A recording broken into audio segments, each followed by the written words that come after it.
So hello, good evening class. Kota Science Academy welcomes to you all again. So this is the fourth lecture in the series Bridge course which is being conducted for the 10th to 11th moving students. Okay, clear hai? As we all know, we have started this course for the 10th to 11th moving students. Just that they don't feel any difficulties when we will actually be taking classes of the 11th class. ठीक है ना. अब देखो, तो last class में अपन बात कर रहे थे ऑस्मोसिस की, अपन बात कर रहे थे, अपना जो मेन टॉपिक चल रहा था दैट वाज प्लाज्मा मेम्ब्रेन का. क्लियर है. प्लाज्मा मेम्ब्रेन की अपन ने स्ट्रक्चर को डिस्कस कर लिया था, फिर अपन ने डिफ्यूजन की बात करी थी और ऑस्मोसिस अपन ने कल कंप्लीट कर लिया था. ठीक है, अपन ने कुछ केसेस देखे थे, कुछ क्वेश्चंस देखे थे कि क्या होगा अगर अपन किसी सेल को प्लेस करते हैं एक हाइपोटोनिक कंडीशन में, एक हाइपरटोनिक कंडीशन में and isotonic condition. Okay, so when a cell is placed in a hypotonic condition, the water will move inside the cell and the cell will swell. Cell क्या हो जाएगा, फूल जाएगा. ठीक है ना, क्लियर सबको. Next, in the second case when the cell was placed in a isotonic condition, the cell will remain the same size because there will be no net movement of water. ठीक है ना, जितनी concentration solute की और solvent की cell के अंदर है उतनी ही कंसंट्रेशन सोल्यूट टू सॉल्वेंट की सेल के बाहर है. यानी कि extracellular as well as intracellular जो एनवायरमेंट है, जो कंसंट्रेशन है, रिलेटिव कंसंट्रेशन वो सेम है, तो कोई भी नेट मूवमेंट होगा ही नहीं वाटर का. ठीक है.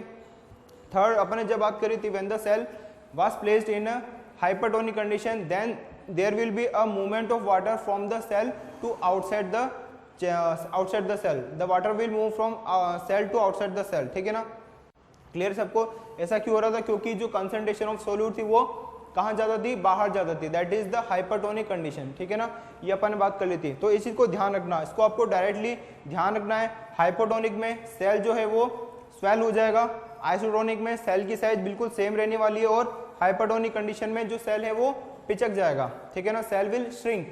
क्लियर सबको.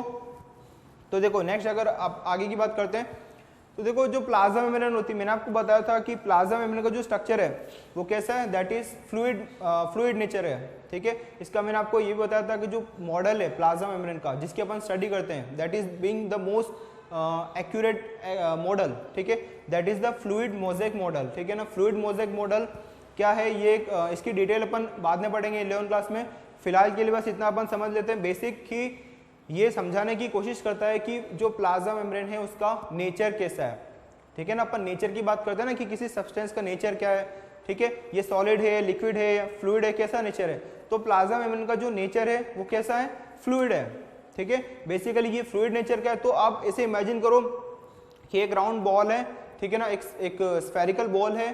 ठीक है, और जो किसकी बनी हुई है, फ्लूइड की बनी हुई है. ठीक है, तो उसमें कोई भी सब्सटेंस जो इधर से उधर फ्लो कर सकता है ना. इस तरीके से आपको एक फुटबॉल मान के चलनी है जो कि किसकी बनी हुई, पूरी की पूरी फ्लूइड की बनी हुई है. ठीक है ना, एक वाटर का बबल है, तो कोई भी सब्सटेंस अगर इधर रख दिया आपने तो वो इस तरीके से मूव कर सकता है. ठीक है ना, क्लियर है.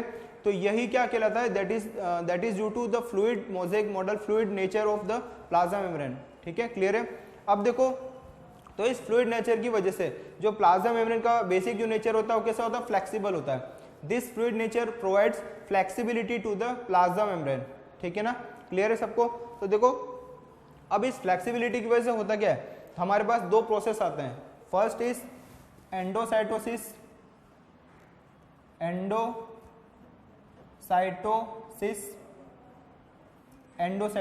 First is endocytosis. अब देखो जो फ्लूइड नेचर, मैंने आपको क्या बोला कि जो प्लाज्मा मेम्ब्रेन होती है वो बेसिकली एक फ्लूइड नेचर होता है. ठीक है ना, इस तरीके से वो फ्लो हो रहा होता है.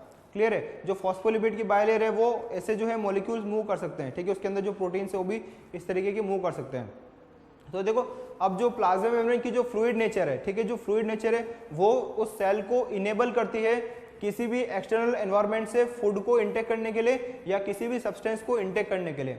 ये इनेबल करती है कौन, due to fluidity of the plasma membrane. ठीक है ना, क्लियर सबको, समझ में आ रहा है सबको. जो प्लाज्मा मेम्ब्रेन है क्योंकि उसका नेचर फ्लूइड है, तो मैंने बताया ना फ्लूइड जो नेचर है, तो अब देखो क्या होगा कि जैसे कोई सब्सटेंस है बाहर, जैसे कोई फूड सब्सटेंस है तो उसको इनगल्फ करना है, तो इसमें हेल्प करती है फ्लूइड, इस प्लाज्मा मेम्ब्रेन की फ्लूइडिटी. ठीक है ना, देखो पहले इसको अपन नोट डाउन कर लेते हैं, फिर मैं बताता हूँ आपको कैसे ये प्रोसेस होता है. पहले अपन इसको लिख लेते हैं. देखो फ्लूइडिटी और we can say flexibility of plasma membrane.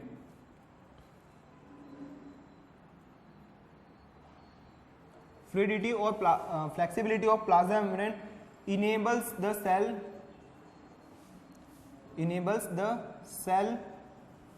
to engulf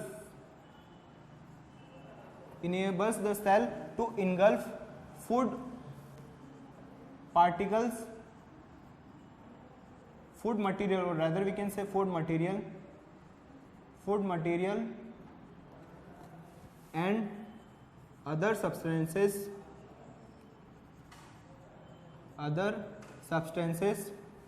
from outside environment.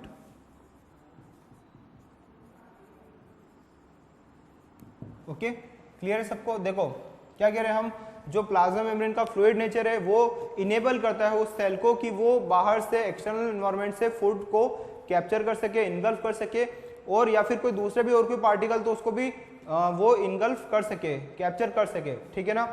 इसी प्रॉपर्टी को अपन क्या बोलते हैं, एंडोसाइटोसिस बोलते हैं, ठीक है। This property is known as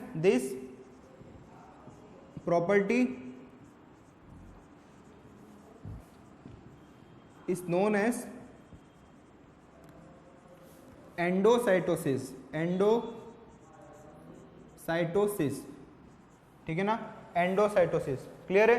अब देखो इसको अपन समझ लेते हैं होता क्या है। देखो सपोज ये एक मिनट,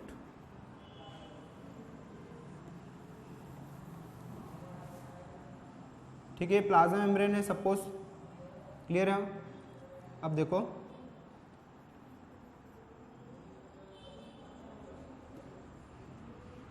ठीक है, मैं इस पोर्शन का जो है फ्लूइड मोज़ेक मॉडल इस यहाँ पे मैं लिपिड फॉस्फोलिपिड मॉलिक्यूल जो है आपको शो कर रहा हूँ। देखो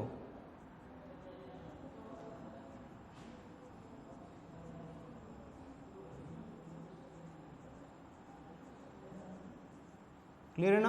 तो इसको आप समझ सकते हैं, ये जो है इस तरीके से आप मेम्ब्रेन समझ सकते हैं। मैंने सिर्फ इस साइड का जो फॉस्फोलिपिड मॉलिक्यूल बनाया, ऑल्दो ये जो है पूरी इसकी सरफेस कैसी होती है, इस तरीके की फ्लूइड जो है मोज़ेक मॉडल इसका जो होता है, ठीक है, फ्लूइड नेचर इसका होता है। अब देखो क्या होता है,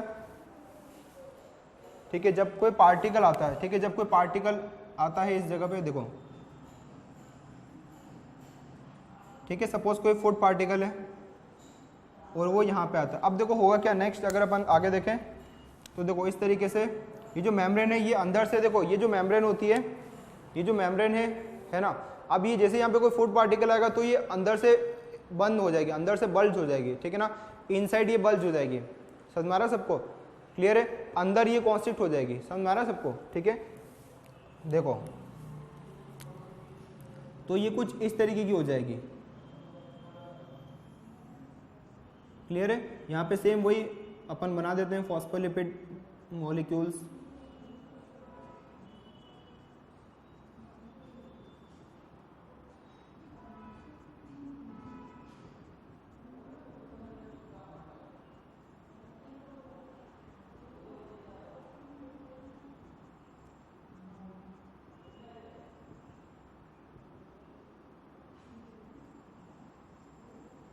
ठीक है ना? क्लियर है सबको?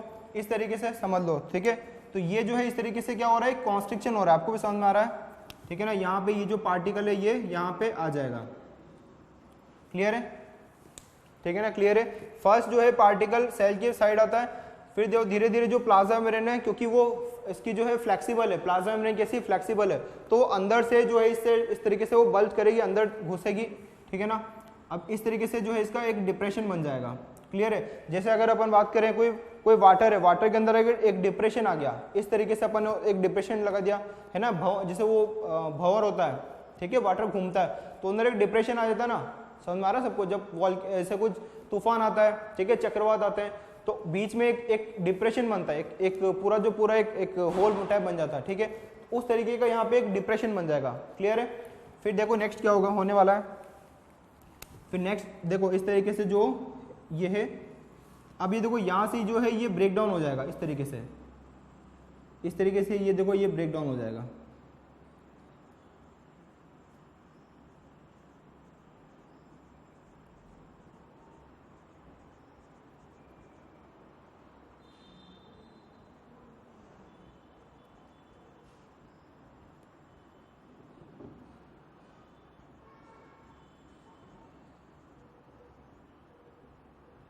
ठीक है ना, इसको अपन समझ सकते हैं, that is the plasma membrane. ठीक है, अब ये जो फूड पार्टिकल ये कहाँ आ गया, ये इसके अंदर आ गया, और ये जो प्लाज्मा मेम्ब्रेन जो हमारे पहले के जैसी थी वो एज इट इज जो है वापस रिफॉर्म हो जाएगी।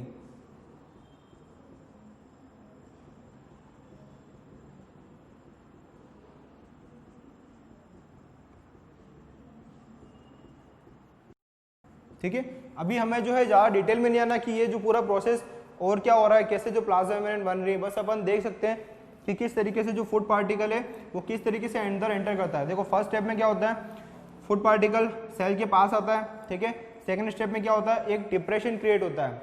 ठीक है ना, एक डिप्रेशन क्रिएट होता है प्लाज्मा मेम्ब्रेन में, क्योंकि ये फ्लेक्सिबल होती है। ठीक है, अब देखो फिर जो डिप्रेशन क्रिएट होता है तो उसमें फूड पार्टिकल अंदर आ जाता है, और थर्ड स्टेप में जो ये डिप्रेशन ये यहाँ से अलग हो जाता है, इस तरीके से ये अलग हो गया। ठीक है ना, आगे ना फूड पार्टिकल अंदर, और ये जो प्लाज्मा मेम्ब्रेन है ये एज इट इज वापस इंटैक्ट हो गई।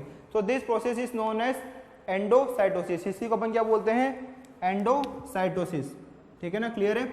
अब देखो इसका क्या रोल है, इसका रोल है अमीबा में। ठीक है, कुछ ऑर्गेनिज्म जैसे अपन बात करें amoeba, unicellular organism just like amoeba, they take food from this process. Okay, amoeba take food by the process of endocytosis. ठीक है ना, example amoeba takes food by this process. Okay, clear है सबको। ठीक है ना, सिंपल सा concept है। ठीक है, वेट, ठीक है, एक मिनट।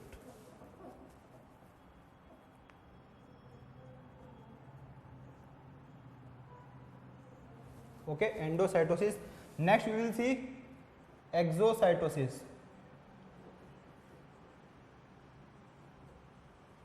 एक्सोसाइटोसिस, अब देखो एक्सोसाइटोसिस कुछ ही नहीं, बस इसी का अपोजिट है। जैसे हमने बात करी एंडोसाइटोसिस की, तो उसमें क्या हो रहा है, कोई फूड मटेरियल आ रहा है, तो पहले देखो डिप्रेशन क्रिएट हो रहा है। ठीक है, और फिर जो डिप्रेशन है वो अंदर टूट जाएगा, ब्रेकडाउन हो जाएगा उसकी मेन लेयर से, तो फिर वो जो है फूड पार्टिकल अंदर आ जाएगा। ये एंडोसाइटोसिस है। इसी का जस्ट अपोजिट जो होता है उसको अपन क्या बोलते हैं, एक्सोसाइटोसिस। यानी कि जो एक्सपल्सन होता है किसी भी फूड मटेरियल का, जो एक्सपल्सन हो रहा है बाहर, वो किसकी वजह से हो रहा है, एक्सोसाइटोसिस की प्रोसेस से होता है। ठीक है, इसको देखते हैं अपन। इस पर अपन क्या लिख सकते हैं, the expulsion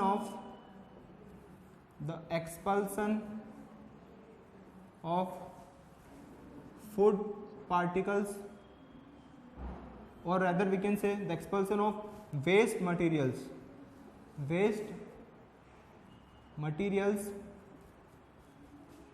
to the outside of cell is due to a process known as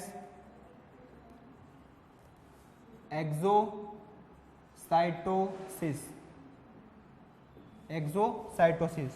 okay, clear है। सेम वही कंसेप्ट है, देखो बस इसका थोड़ा सा जो है अपोजिट होता है। इसमें क्या हो रहा है, स्टार्टिंग यहाँ से होगी, कोई सब्सटेंस है। ठीक है, इसी को अगर अपन रिवर्स में देखें, ठीक है ना, ये तो अपन एंडोसाइटोसिस की बात करी, इसी को अगर अपन रिवर्स में देखें तो पहले ये सब्सटेंस, अब इसको बाहर निकालना है, तो क्या होगा, ये इस तरीके से कहाँ आएगा, ये सरफेस के अराउंड आएगा। सरफेस के अराउंड आते ही ये जो, जैसे ये इससे अलग हुआ था, तो वैसे ये जो ठीक है ना, जो अपना क्या बोलते हैं वैक्यूल है, ठीक है, इस तरीके से इससे मर्ज हो जाएगा, और फिर जो है ये बाहर एक्सपेल आउट हो जाएगा। इस तरीके से जस्ट इसका रिवर्स क्या हो जाएगा, एक्सोसाइटोसिस हो जाएगा। ठीक है, तो ये देखो अपना फ्लेक्सिबिलिटी का जो पार्ट था, अपना जो प्लाज्मा मेम्ब्रेन का कंसेप्ट था, ये अपना कंप्लीट हो चुका है। ठीक है, क्लियर है, समझ में आया सबको। ठीक है ना, अब देखो यहाँ पे ये जो ऑस्मोसिस और डिफ्यूजन अपन ने जो पढ़ा है, इसका बेसिक सिग्निफिकेंस क्या है। इसका सिग्निफिकेंस ये है कि देखो जो भी जैसे यूनिसेलुलर ऑर्गेनिज्म हो गए या फिर प्लांट्स की जो रूट्स के सेल्स हो गए, ठीक है, तो वो जो वाटर को इंटेक करते हैं वो ऑस्मोसिस और डिफ्यूजन के थ्रू जो है वाटर और गैसेस का एक्सचेंज करते हैं। मेन प्रोसेस उनमें ऑस्मोसिस और डिफ्यूजन है, जिसके थ्रू वो वाटर और गैसेस का एक्सचेंज करते हैं। ठीक है ना, क्लियर है, यहाँ तक समझ में आया सबको। तो ये अपना टॉपिक कंप्लीट हो चुका है, विच इज प्लाज्मा मेम्ब्रेन का। ओके,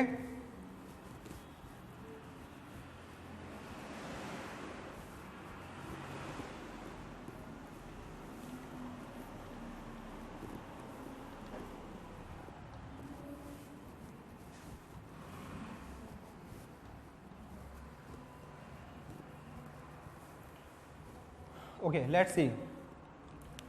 तो देखो अब बात करते हैं नेक्स्ट अपना जो ऑर्गेनेल है, that is the cell wall. Cell wall की अपन बात करेंगे, ठीक है, सेल वॉल।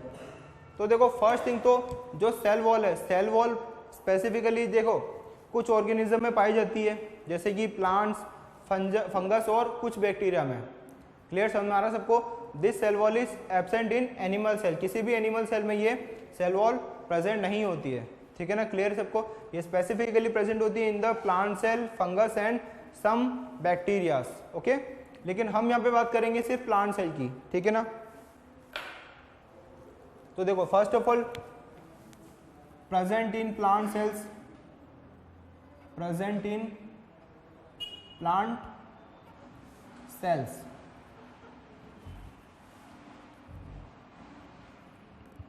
सेकेंड पॉइंट, अब देखो प्लांट सेल में जो सेल वॉल प्रेजेंट होती है ये होती कहाँ है? प्लाज्मा मेम्ब्रेन तो अपन ने पढ़ लिया। प्लाज्मा मेम्ब्रेन एक सेल की आउटर कवरिंग होती है, ठीक है? तो जो सेल वॉल है, ठीक है, जो सेल वॉल है, सेल वॉल इस प्लाज्मा मेम्ब्रेन के भी बाहर होती है, outside to the plasma membrane होती है। यानी कि प्लांट सेल में बात करें तो cell wall is the outermost layer, ठीक है ना? क्लियर है सबको? Outermost layer, outermost layer, ठीक है? सिंपल से पॉइंट। अभी अपन बेसिक की बात करेंगे, ज्यादा अपन डिटेल में अपन नहीं जाएंगे। डिटेल में अपन बाद में जब अपना प्रॉपर स्टार्ट होगा तब अपन बात करेंगे इसकी, ठीक है? थर्ड पॉइंट, किससे बनी हुई है, ठीक है ना? जो सेल वॉल है, सेल वॉल का स्ट्रक्चर क्या है? देखो हमने प्लाज्मा मेम्ब्रेन की बात करी थी। Plasma membrane is made up of phospholipid molecule which are arranged in a bilayer, which that's why the structure of plasma membrane is known as phospholipid bilayer, ठीक है ना? लेकिन यहाँ पे सेल वॉल का स्ट्रक्चर क्या है? सेल वॉल बनी हुई है किससे? सेल्यूलोज से, ठीक है? Structure is made up of cellulose, ठीक है? सेल्यूलोज से बनी होती है। जो प्लांट के सेल वॉल होते हैं वो उसमें क्या बेसिकली जो सब्सटेंस होता है किससे बनी होती है? वो सेल्यूलोज से बनी होती है। Fourth point, provide structural support, structural support to plants, ठीक है ना? क्लियर है सबको? ये अपने कुछ बेसिक पॉइंट है जिनको ऑलमोस्ट हम जो है सारे स्टूडेंट्स मतलब सारे स्टूडेंट जो इसको ऑलमोस्ट जानते हैं। बेसिक चीज़ें प्लांट सेल में प्रेजेंट होती है सेल वॉल, सेल वॉल बनी होती है सेल्यूलोज से। सेल्यूलोज जो होता है basically it provides the structural support to the plants, ठीक है? प्लांट्स को स्ट्रक्चरल सपोर्ट प्रोवाइड कराता है। कैसे प्रोवाइड कराता है ये अभी अपन देखेंगे, ठीक है ना? देखो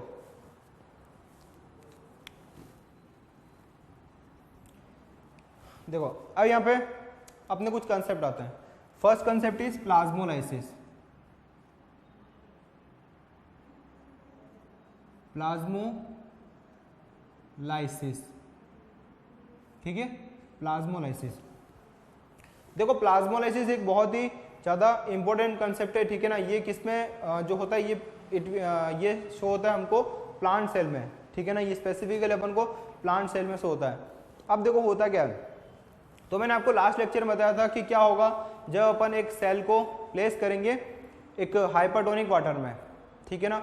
जब अपन एक सेल को प्लेस करेंगे एक हाइपरटोनिक वाटर में तो क्या होगा याद है सबको ना?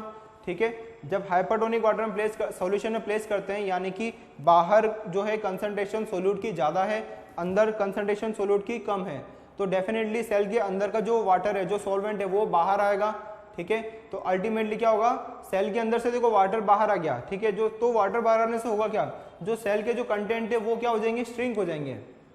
समझ में आ रहा है सबको?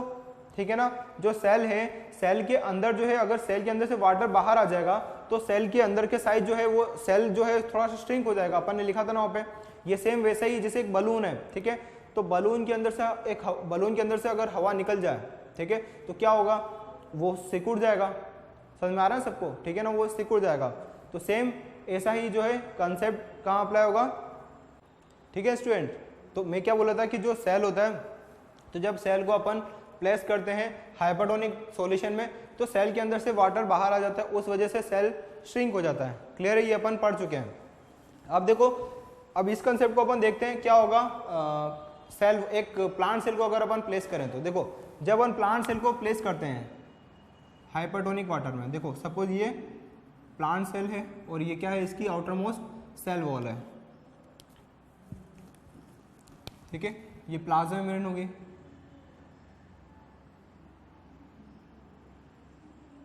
यहां तक क्लियर है सबको, ठीक है ना। ये प्लाज्मा मेम्ब्रेन और ये आउटर मोस्ट इसकी जो है सेल वॉल, इसको अपन लेबल कर देते हैं, this is the plasma membrane, plasma membrane and it is the outermost cell wall, cell wall. Clear है, सिंपल है।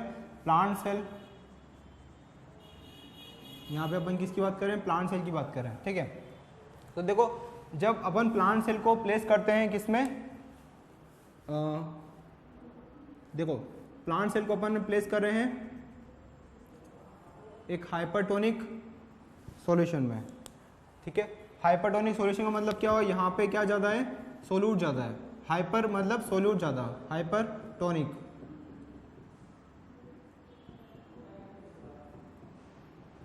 ठीक है ना। हाइपरटोनिक सॉल्यूशन है ये, कैसा सॉल्यूशन है ये, hypertonic solution, hypertonic solution, hypertonic solution यानी कि सोल्यूट ज़्यादा, ठीक है। अब देखो जो वाटर है, क्योंकि वाटर में सोल्यूट कम है, इसमें सोल्यूट ज़्यादा है, तो डेफिनेटली सॉल्वेंट जो है वो सेल के अंदर ज़्यादा है और सॉल्वेंट सेल के बाहर कम है, तो डेफिनेटली वाटर कहाँ मूव करेगा, वाटर कहाँ मूव करेगा, सेल के अंदर से सेल के बाहर मूव करेगा, ये अपन पढ़ चुके हैं, ठीक है ना। तो वाटर सेल के अंदर से सेल के बाहर मूव करेगा, इस तरीके से मूव करेगा। अब देखो होता है क्या, ये तो अपन पढ़ चुके हैं, ये तो अपन पहले भी पढ़ चुके हैं, लास्ट लेक्चर में अपन पढ़ चुके हैं ना ये।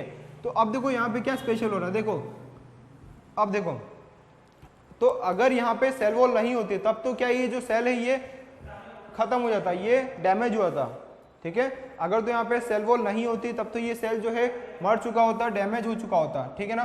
बट ये देखो, यही जो बात है, सेल वॉल क्यों है, क्योंकि सेल वॉल वहाँ पे उसको प्रोटेक्शन प्रोवाइड करा रही है।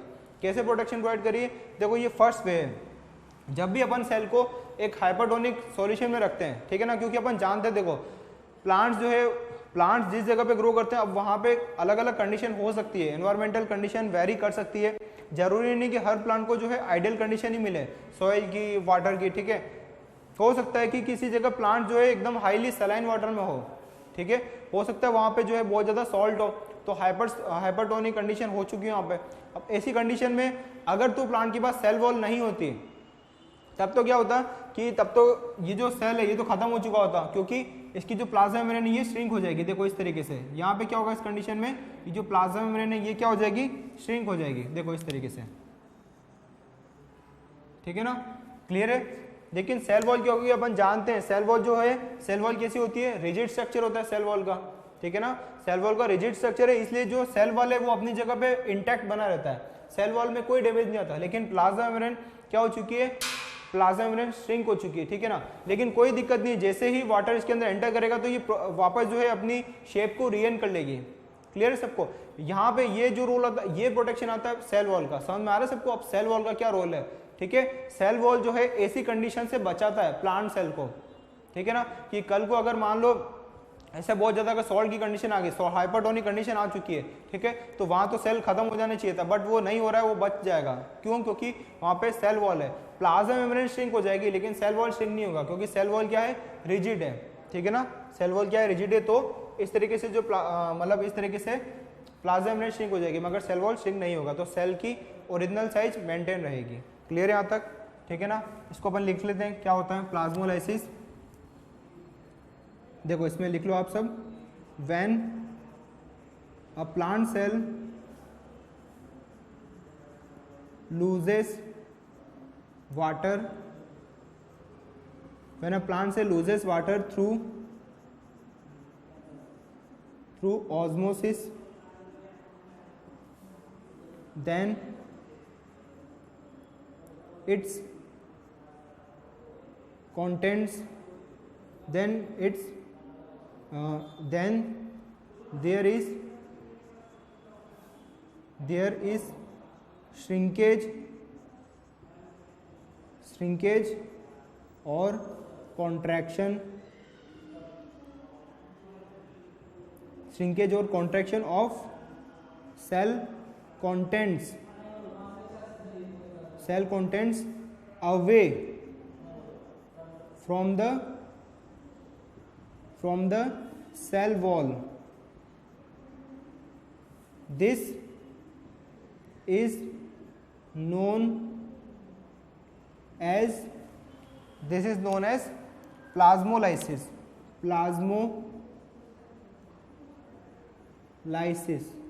इसको एक मिनट, this is known as plasmolysis.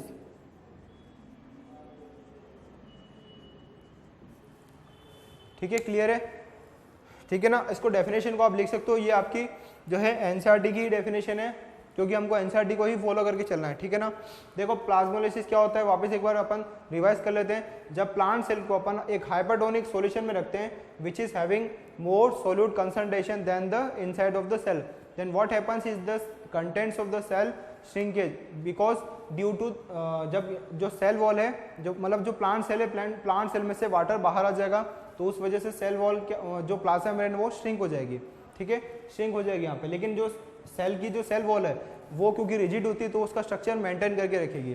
ठीक है, क्लियर है? तो इस वजह से प्लांट सेल जो है वो बच जाएगी, डैमेज होने से बच जाएगी, क्योंकि जैसे पानी जो वाटर जो है नॉर्मल कंडीशन आ जाएगी तो वाटर वापस रिगेन कर लेगा सेल, और उसकी जो शेप है वापस ऑलरेडी पहले जैसी जो थी वो आ जाएगी। ठीक है ना, ओरिजिनल सेल हो जाएगी। ठीक है, तो ये तो था जब प्लांट सेल को अपन प्लेस करते हैं हाइपरटोनिक सॉल्यूशन में। अब देखो क्या होगा जब इस प्लांट सेल को अपन प्लेस करते हैं एक हाइपरटोनिक कंडीशन में। ठीक है ना, तो देखो हाइपरटोनिक कंडीशन में क्या होता है, देखो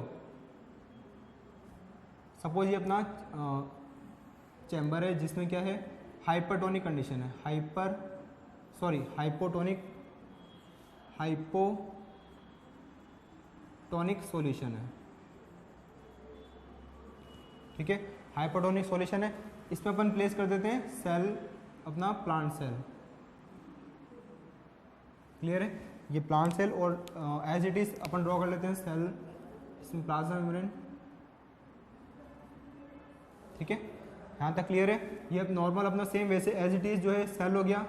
ठीक है, ये आउटर मोस्ट जो है सेल वॉल है, और ये अंदर वाली क्या होगी, सेल मेम्ब्रेन होगी। ठीक है ना, ये अंदर वाली प्लाज्मा मेम्ब्रेन होगी, बाहर वाली सेल वॉल होगी। ठीक है, और जब बाहर कैसा सॉल्यूशन है, हाइपोटोनिक सॉल्यूशन है, यानी कि बाहर जो है वो सोल्यूट कम है और अंदर सोल्यूट जो है वो ज़्यादा है। ठीक है ना, बाहर सोल्यूट कम है, अंदर सोल्यूट ज़्यादा है। ठीक है, तो आप समझ चुके हो अब क्या होने वाला है, वाटर कहाँ से कहाँ मूव करेगा, from outside the cell to inside the cell. Clear है? वाटर कहाँ से कहाँ मूव करेगा, outside the cell to inside the cell. ठीक है, तो वाटर मूव करना स्टार्ट करेगा। लेकिन अब देखो यहाँ पे होगा क्या, क्योंकि देखो जो वाटर है सारा का सारा कहाँ जाएगा, सेल के अंदर जा रहा है, प्लाज्मा मेम्ब्रेन के अंदर जा रहा है। ठीक है ना, कुल मिला के। क्लियर है? क्योंकि अपन जानते हैं देखो जो सेल वॉल होती है बेसिकली, देखो सेल वॉल परमिएबल होती है वाटर के लिए, फ्रीली परमिएबल है, कोई दिक्कत नहीं है। सेल वॉल जो है वो परमिएबल होती है, लेकिन प्लाज्मा मेम्ब्रेन जो होती है वो सेलेक्टिव परमिएबल होते हैं। अपन जानते हैं कि ऑस्मोसिस का जो कंसेप्ट है ये सिर्फ सेलेक्टिव परमिएबल या फिर सेमी परमिएबल मेम्ब्रेन पे ही एप्लीकेबल है। क्लियर है? तो यहाँ पे जो सेल वॉल है, सेल वॉल तो फ्रीली परमिएबल है, but plasma membrane is selective permeable. ठीक है, तो उस वजह से क्या होगा, ऑस्मोसिस होगा। अपन जानते हैं ऑस्मोसिस होना ही है। ठीक है, तो ऑस्मोसिस के दौरान क्या होगा, वाटर मूव करेगा from outside the cell to inside the cell. अब रिजल्ट क्या होगा, देखो तो सेल का जो वॉल्यूम है, सेल का वॉल्यूम बढ़ेगा कि नहीं बढ़ेगा, जब सेल के अंदर वाटर एंटर करेगा तो सेल का वॉल्यूम बढ़ेगा कि नहीं बढ़ेगा, डेफिनेटली बढ़ेगा। ठीक है ना, क्लियर है? अब यहाँ पे होगा क्या, देखो तो जब वॉल्यूम बढ़ता है तो ये जो प्लाज्मा मेम्ब्रेन है ये क्या करेगी, पुश करेगी। अपन जानते हैं कि प्लाज्मा मेम्ब्रेन के बाहर सेल वॉल है। ठीक है ना, तो प्लाज्मा मेम्ब्रेन के अंदर कंटेंट बढ़ रहा है तो प्लाज्मा मेम्ब्रेन किसको पुश कर रही है, सेल वॉल को पुश कर रही है। तो जो प्लाज्मा मेम्ब्रेन है वो ऐसे सेल वॉल को क्या करेगी, पुश करेगी। ठीक है, ये जो यहाँ से प्लाज्मा मेम्ब्रेन है ये ऐसे इस तरीके से थोड़ी सी फैलेगी। क्लियर है? यहाँ पे ये इस तरीके से थोड़ी सी फैलेगी। ठीक है, और प्रेशर लगाएगी किस पे, सेल वॉल पे। ठीक है ना, यहाँ पे ये सेल वॉल पे प्रेशर लगाएगी। क्लियर है? समझ में आ रहा है सबको? सिंपल सा अभी तक कुछ खास नहीं हुआ, सिंपल सी चीजें कि जब अपने प्लांट सेल को प्लेस किया एक हाइपोटोनिक कंडीशन में, ठीक है ना, ठीक है, हाइपोटोनिक कंडीशन में, तो क्या होगा, जो वाटर है वो सेल के अंदर फिल होना स्टार्ट करेगा, क्योंकि सेल के अंदर वाटर एंटर कर रहा है तो सेल के अंदर का जो वॉल्यूम है वो बढ़ेगा, धीरे धीरे जो है अंदर कंटेंट्स जो है बढ़ रहे हैं, कंटेंट्स बढ़ रहे हैं, बढ़ते आ रहे हैं, ठीक है ना। तो अल्टीमेटली जो है प्लाज्मा मेम्ब्रेन क्योंकि वो फ्लेक्सिबल है वो पुश करेगी सेल वॉल को, ठीक है ना, क्योंकि साइज में बड़े होना चाहिए वो, तो सेल वॉल को पुश करेगी, ठीक है। तो देखो अब यहाँ पे जो सेल वॉल पे प्रेशर लगा रही है इसको अपन क्या बोलते हैं, टर्गर प्रेशर। प्लाज्मा मेम्ब्रेन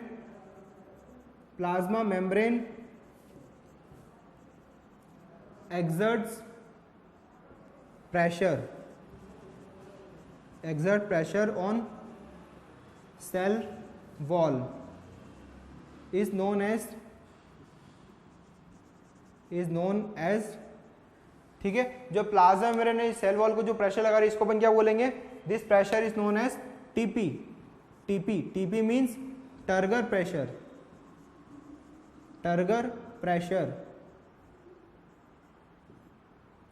ठीक है ना, क्लियर है, टर्गर प्रेशर। तो हमारा टर्गर प्रेशर क्या होता है, जो प्लाज्मा मेम्ब्रेन सेल वॉल पे प्रेशर लगा रही है that is known as turgor pressure, ठीक है। अब देखो ये सब कब तक चलता रहेगा, प्लाज्मा मेम्ब्रेन कब तक उसको पुश करती रहेगी, ठीक है। अगर मैं बात करूं तो सपोज मैं इसको पुश कर रहा हूं, ठीक है, मैं इसको पुश कर रहा हूं, मैं इसको कब तक पुश करते रहूंगा, ठीक है, एक ना एक टाइम पर तो आएगा जब उसकी लिमिट क्रॉस हो जाएगी, ठीक है ना। तो अब वो जब लिमिट क्रॉस हो जाएगी तब क्या होगा, ये बैक प्रेशर लगाएगी मेरे ऊपर, समझ में आ रहा है सबको। ऐसा नहीं कि सिर्फ प्लाज्मा मेम्ब्रेन ही इसको पुश कर रही है, एक टाइम ऐसा आएगा जब उसकी जो है लिमिट, अब देखो धीरे धीरे क्या होगा, सेल वॉल जो है फैलनी स्टार्ट होगी, क्योंकि सेल वॉल को ये पुश करी तो ये फैलनी स्टार्ट करेगी, ठीक है ना। यहाँ से ये जो है इस तरीके से फैलनी स्टार्ट करेगी, देखो इस तरीके से ये एक्सपांड होगी, देखो इस तरीके से,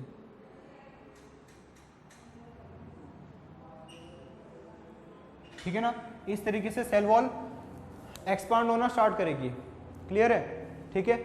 अब देखो एक लिमिट रीच कर जाएगी जब सेल वॉल जो है वो फिर अब प्लाज्मा मेम्ब्रेन के ऊपर बैक प्रेशर लगाएगी कि बस देखो अब मैं जो है ज्यादा एक्सपांड नहीं हो सकती, ठीक है ना, क्योंकि प्लाज्मा मेम्ब्रेन फ्लूइड है, प्लाज्मा मेम्ब्रेन की जो है फ्लेक्सिबिलिटी है उसके पास में, लेकिन सेल वॉल के पास फ्लेक्सिबिलिटी नहीं है। सेल वॉल तो रिजिड है तो वो थोड़ी देर तक फूल सकती है, ज्यादा देर तक वो नहीं जो है एक्सपांड हो सकती। अब वो क्या है, वो एक बैक प्रेशर लगाएगी प्लाज्मा मेम्ब्रेन पे, तो ये जो बैक प्रेशर है जो कि सेल वॉल प्लाज्मा मेम्ब्रेन पे लगा रही है इसको अपन क्या बोलेंगे, देखो cell wall after some time applies a back pressure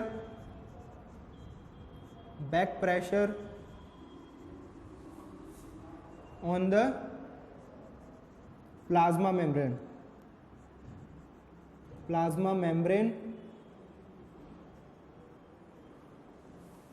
which is equal and opposite to the TP, ठीक है। जो सेल वॉल है वो प्लाज्मा मेम्ब्रेन के ऊपर एक बैक प्रेशर लगाएगी जो कि इक्वल एंड अपोजिट होगा किसके, टीपी के। तो इस प्रेशर का नाम क्या है, इस प्रेशर का नाम है वॉल प्रेशर, ठीक है ना। इस प्रेशर का नाम क्या है, वॉल प्रेशर है, क्लियर है। तो अब देखो एक कंडीशन ऐसी आएगी जब यहाँ पे जो वॉल प्रेशर है और टर्गर प्रेशर बराबर हो जाएंगे। देखो एक कंडीशन यहाँ पे ऐसी आएगी जब TP इजिकल्स टू WP, ठीक है ना, जितना टर्गर प्रेशर है उतना ही वॉल प्रेशर जब लगेगा। तो इस कंडीशन में जो देखो सेल कैसी हो जाएगी, इस तरीके की हो जाएगी, ठीक है ना। जो सेल है वो क्या हो जाएगी, फूल जाएगी, क्लियर है, इस तरीके की, ठीक है। तो इस कंडीशन में जो सेल है, अपन इस कंडीशन में सेल को क्या बोलते हैं, this cell has become turgid, इसको अपन क्या बोलेंगे, टर्जिड सेल, ठीक है ना, क्लियर सबको। टर्जिड सेल क्या होती है, ऐसी कंडीशन जिसमें turgor pressure is equals to wall pressure होता है, क्लियर है। अब देखो ये जो कंसेप्ट है ये बहुत इंपॉर्टेंट है प्लांट सेल के लिए, क्यों, क्योंकि देखो आपको जितनी भी ये जो शेप दिखाई देती है ना प्लांट्स की, कभी आपने देखा होगा कि गर्मी में जो है वो जो अधिकतर जो प्लांट्स है वो मुरझा जाते हैं, गर्मी में आपने देखा होगा, ठीक है, मुरझा जाते हैं, इस तरीके का उनका जो है स्ट्रक्चर हो जाता है, चेंज हो जाता है, ठीक है। तो ऐसा क्यों होता है, आपने देखा होगा ऐसा क्यों होता है, ठीक है। तो उसका रीजन क्या है, वहां पे जो लीव्स जो मुरझा गई ना वो किसकी वजह से होता है, वो अगर अपन बात करें तो प्लाज्मोलाइसिस की वजह से होता है। क्लियर है, वहां पे वाटर का लॉस हो चुका है, तो अब यहाँ पे ज्यादा वाटर बचा नहीं, ठीक है ना, तो वो कम हो जाता है, ठीक है ना, उसका वॉल्यूम कम हो जाता है। क्लियर है। और नेक्स्ट अगर अपन बात करें तो जब उसके अंदर अपन एक प्रॉपर उसको अपन पानी जो है वाटर अपन देते हैं उसको, ठीक है, तब क्या होता है, तब सेल टर्जिड हो जाती है, ठीक है, तो वो उसका एक प्रॉपर स्ट्रक्चर गेन कर लेती है, एक पूरी जो आपने देखा होगा एकदम फ्रेश जो है लीफ खिली खिली होती है एकदम, जो उसका भी एक प्रॉपर स्ट्रक्चर होता है, वो किसकी वजह से होता है, टर्जिडिटी की वजह से होता है। ठीक है, होता क्या वहाँ पे, जितना पानी एंटर कर रहा है उतना प्लाज्मा मेम्ब्रेन प्रेशर डाल रहा है वॉल पे, ठीक है, और उतना ही फिर बैक प्रेशर डालेगा cell wall plasma membrane. Ultimately क्या होगा, wall pressure equals to turgid pressure हो जाएगा, टर्गर प्रेशर हो जाएगा, अल्टीमेटली सेल वॉल जो है वो फूल जाएगी, उसको अपन क्या बोलेंगे, टर्जिड सेल। ठीक है ना, क्लियर सबको, समझ में आ रहा है सबको, ठीक है। तो ये जो है कंसेप्ट प्लांट की केस में क्यों इंपॉर्टेंट होता है, क्योंकि देखो अगर देखो यही कंसेप्ट अगर अपन एनिमल की बात करते हैं, अगर अपन एनिमल सेल को इस हाइपोटोनिक कंडीशन में रखते हैं, ठीक है, अगर अपन एनिमल सेल को हाइपोटोनिक कंडीशन में रखते हैं तो क्या होता, ठीक है। प्लांट सेल तो देखो, प्लांट सेल तो मान लो अगर अपन बात करें, ठीक है, प्लांट सेल तो देखो एक मिनट, ठीक है, जो प्लांट सेल है तो प्लांट सेल तो बच गई, क्यों, क्योंकि वहां पे उसके पास में सेल वॉल है, क्लियर है ना, तो सेल वॉल ने उसको बचा लिया। अब देखो अगर यहाँ पे अपन एनिमल सेल की बात करते हैं, एनिमल सेल अगर यहाँ पे होती तो वो क्या होती, बर्स्ट हो जाती है, ठीक है। सबसे बेस्ट एग्जांपल जैसे बात करें तो ह्यूमन आरबीसी, ह्यूमन आरबीसी को अगर अपन एक हाइपोटोनिक कंडीशन में रखते हैं तो वो बर्स्ट हो जाएगी, ठीक है ना, क्लियर सबको, क्यों, क्योंकि देखो वाटर एंटर कर रहा है उसके अंदर, वाटर एंटर कर रहा है, लेकिन क्या होगा, क्योंकि एनिमल सेल के पास में से कोई सेल वॉल नहीं है, ठीक है, तो प्लाज्मा मेम्ब्रेन फूलती जाएगी, फूलती जाएगी, फूलती जाएगी और अल्टीमेटली वो बर्स्ट हो जाएगी, ठीक है, क्लियर है यहाँ तक। लेकिन प्लांट सेल अपन जानते हैं, देखो प्लांट के पास ऐसी कंडीशन हो सकती है कि वहाँ पे बहुत ज़्यादा हाइपोटोनिक कंडीशन हो, ठीक है, जैसे जो प्लांट्स वाटर में ग्रो करते हैं, जो प्लांट्स वाटर में ही ग्रो करते हैं, तो वहाँ तो हो सकता है कि ऐसी कंडीशन हो, हाइपोटोनिक वाली कंडीशन हो, ऐसा हो सकता है, बिल्कुल पॉसिबल है वहाँ पे, ठीक है ना। तो अब वहाँ पे अगर उनके पास सेल वॉल नहीं होती तो ऐसा हो सकता था कि वो जो है वो बस्ट आउट हो जाएगा, उनके पास सेल वॉल नहीं होती तो, ठीक है ना, समझ में आ रहा है सबको। अब देखो इस प्लाज्मोलाइसिस का क्या रोल है, ठीक है, प्लाज्मोलाइसिस का अपना क्या रोल है, एक तो देखो जो प्लाज्मोलाइसिस है बेसिकली ये सिर्फ लिविंग सेल में हो सकती है, इससे अपन पता कर सकते हैं कि लिविंग सेल और डेड सेल के बारे में अपन पता कर सकते हैं, ठीक है। Plasma cell plasmolysis is the property which is only shown by a living cell, ठीक है, कोई लिविंग सेल ही प्लाज्मोलाइसिस प्रॉपर्टी को शो कर सकता है। ऐसा क्यों है, ऐसा हम क्यों कह रहे हैं, क्योंकि देखो जो सेल वॉल है, सेल वॉल तो फ्रीली परमेबल होती है, ठीक है ना, लेकिन जो प्लाज्मा मेम्ब्रेन है, प्लाज्मा मेम्ब्रेन में कैसी प्रॉपर्टी होती है, सेलेक्टिव परमेबल की, ठीक है। तो अगर कोई डेड सेल है, ठीक है, अगर कोई डेड सेल है तो डेड सेल में तो प्लाज्मा मेम्ब्रेन होगी ही नहीं, क्योंकि वो सेल डेड है, तो उसमें तो कोई मॉलिक्यूल फॉर्म ही नहीं होना, तो प्लाज्मा मेम्ब्रेन तो होगी ही नहीं उसके अंदर, क्लियर है। तो उसके अंदर क्या होगी, सिर्फ सेल वॉल होगी, ठीक है ना। तो सेल वॉल तो सिंपल क्या है, वो तो सिंपली अलाउ करेगी सब्सटेंसेस को, वो तो फ्रीली परमेबल है, क्लियर है ना। तो प्लाज्मोलाइसिस जो है सिर्फ किस में होता है, लिविंग सेल में होता है, ठीक है ना। दूसरी बात देखो, प्लाज्मोलाइसिस एक बहुत इंपॉर्टेंट प्रॉपर्टी जिसका एक एप्लीकेशन है, एक हमारे लिए इंडस्ट्रियल एप्लीकेशन है, ठीक है। कैसे एप्लीकेशन है इसको, देखो इसको अपन यूज करते हैं, ये जो अपने जो फूड होता है ना, जो फैक्ट्रीज वगैरह में जो फूड प्रोसेसिंग होते हैं, ठीक है, देखो अपन जानते हैं कि देखो जो बैक्टीरिया वगैरह होते हैं, बैक्टीरिया के पास भी सेल वॉल होती है ना, बैक्टीरिया के पास भी सेल वॉल वगैरह होती है, फंगस में भी सेल वॉल प्रेजेंट होती है। अब देखो हमारे जो फूड इंडस्ट्री में प्रिपेयर होते हैं, ठीक है, या फिर हम जैसे घर में बनाते हैं, तो क्या होता है कि जैसे एक तो जैम हो गया, अचार हो गए, ठीक है, तो इनमें आपने देखा होगा कि हम बहुत ज़्यादा, जैसे जैम भी है तो उसमें हम बहुत ज़्यादा शुगर सिरप डालते हैं, ठीक है। अगर कोई सॉस भी है, ठीक है, सॉस हो गया तो उसमें जैसे अपन बहुत ज़्यादा कुछ सॉल्ट या फिर इस तरीके का हम कुछ इंसर्ट करेंगे। पिकल में भी हम जो है इस तरीके का जो है सॉल्ट वगैरह हम यूज़ करते हैं। कभी आपने देखा होगा जैसे मीट इंडस्ट्री, ठीक है, तो मीट इंडस्ट्री में भी उसके ऊपर सॉल्ट छिड़क देते हैं, ठीक है ना, क्लियर है सबको। तो देखो बेसिकली हम ऐसा कर क्यों रहे हैं, ऐसा क्यों कर रहे हैं हम, क्या रीज़न है इसके पीछे, ठीक है, उसके पीछे क्या रीज़न है, प्लाज्मोलाइसिस, सेम ये कंसेप्ट है। देखो होता क्या है, देखो सपोज कोई फूड प्रोडक्ट है, ठीक है, कोई फूड बॉटल है, उसके अंदर अपन ने शुगर सॉल्यूशन डाल रखा है, बहुत ज़्यादा शुगर सॉल्यूशन डाल रखा है, तो अब वो किस कैटेगरी में आ गया, हाइपरटोनिक कैटेगरी में आ गया ना वो, क्लियर है? जब वहां पे सोल्यूट ज्यादा है, मतलब शुगर सॉल्यूशन में सोल्यूट जो है वो ज्यादा है, ठीक है, तो किस कैटेगरी में आ गया? हाइपरटोनिक सॉल्यूशन में, उस कैटेगरी में आ गया। अब देखो ऐसे फूड पार्टिकल के ऊपर, ऐसे फूड के ऊपर जब भी कोई बैक्टीरिया या फंगस ग्रो करना चाहते हैं, ठीक है, तब क्या होगा, वो जैसे ही वहां पे अगर ग्रो करना चाहेंगे तो जैसे ही वो मतलब सरफेस पाएंगे तो उनका क्या हो जाएगा? प्लाज्मोलाइसिस हो जाएगा, ठीक है ना। ऐसा क्यों हो रहा है? क्योंकि देखो अपन जानते हैं कि जो प्लाज्मा जो फंगस सेल है या फिर जो बैक्टीरिया की सेल है, ठीक है, तो इनके आउटर मोस्ट भी क्या है? एक सेल वॉल है, ठीक है ना। तो होगा क्या, जैसे अपन को ये जो फूड पार्टिकल जिसके अंदर अपन ने एक सॉल्ट छिड़क रखा है या फिर बहुत ज्यादा शुगर सिरप डाल रखा है, इस तरीके का अपन ने कर रखा है, तो बैक्टीरिया वहां पे ग्रो नहीं कर सकते। क्यों? क्योंकि वो जैसे ही वहां पे ग्रो करने की कोशिश करेंगे तो वो डैमेज हो जाएंगे, ठीक है ना, वो डैमेज हो जाएंगे। क्लियर? ठीक है, समझ में आ रहा सबको? क्लियर है? कैसे? तो क्योंकि जो कंसंट्रेशन है सॉलिड की कंसंट्रेशन वो बाहर ज्यादा है और अंदर सॉलिड की कंसंट्रेशन कंपेरेटिवली अंदर जो है वो बाहर जो है कंसंट्रेशन ज्यादा है और अंदर कंसंट्रेशन उसकी कम है, ठीक है। तो होगा क्या, जो अंदर का जो वाटर है वो बाहर आ जाएगा, उस वजह से जो सेल के अंदर का वॉल्यूम है वो कम हो जाएगा, प्लाज्मा मेम्ब्रेन सिकुड़ जाएगी, तो ग्रोथ हो ही नहीं पाएगी। इसीलिए जितने भी जो जैम होते हैं, सॉस होते हैं, ठीक है, अचार वगैरह होते हैं, खाने की चीज होती है, इनके ऊपर सॉल्ट छिड़कते हैं, ठीक है ना। अपन सॉल्ट इसलिए छिड़कते हैं ताकि इनको प्रोटेक्शन मिल सके बैक्टीरियल और फंगल ग्रोथ से, ठीक है ना। क्लियर है सबको? तो यहाँ तक जो है बेसिक अपना सेल वॉल अपनी कंप्लीट हो चुकी है, सेल वॉल वाला पार्ट भी अपना कंप्लीट हो चुका है, प्लाज्मा मेम्ब्रेन अपना टॉपिक जो है वो कंप्लीट हो चुका है, ठीक है। कल से अपन जो है फर्दर नेक्स्ट टॉपिक की बात करेंगे which will be the nuclear membrane, nucleus and further more cell organelles. Okay, that's all for today. Thank you very much.